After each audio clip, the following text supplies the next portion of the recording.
उसने अपने नौकरों को आदेश दिया कि बूढ़े आदमी का हाथ तेल के कढ़ाई में डाल दो। तभी सूचिन वहां पहुंच गई। उसने यह दृश्य देखा और दौड़कर दूफू के आदमियों को धक्का दिया।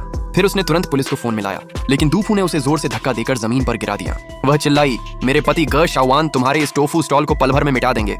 सूचिन चौंक गई। उसे अब पता चला कि यह वही औरत है जिसका पति कल उसकी बेटी की जान के लिए भीख मांग रहा था। एक पल में उसे सब समझ आ गया। पति कितना विनम्र और दयालु है और यह औरत कितनी निर्दयी। सूचिन ने अपनी जेब से वही कंगन निकाला और दूफू के सामने फेंक दिया। ये कंगन तुम्हारी बेटी का है। तुमने मेरे पति के पिता को चोट पहुंचाई है। अब मैं तुम्हारी बेटी को कभी नहीं बचाऊंगी। दूफू घबरा गई। वह जानती थी कि यह वही कंगन था जो उसकी बेटी के जन्मदिन के लिए खास बनवाया गया था, जो दुनिया में सिर्फ एक ही था।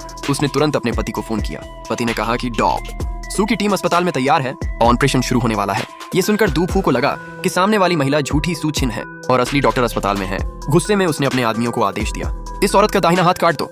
सूचिन चिल्लाई, अगर तुमने मेरे हाथ को नुकसान पहुंचाया तो तुम्हारे चेहरे की शान भी मैं मिटा दूंगी।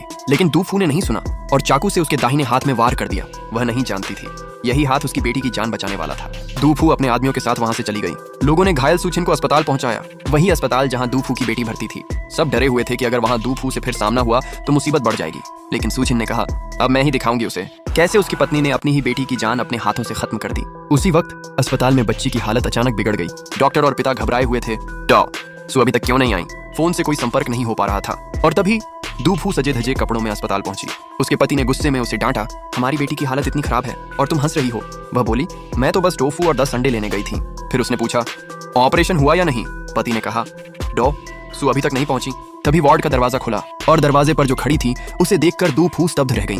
वह थी सूचिन, उसी का घायल दाहिना हाथ और आंखों में वही आग। यह कहानी एक शक्तिशाली भावनात्मक और नैतिक त्रासदी है, जहां एक मां का अहंकार उसके अपने बच्चे की मौत का कारण बनता है और जहां एक डॉक्टर की करुणा इंसानियत की आखिरी उम्मीद बनती है।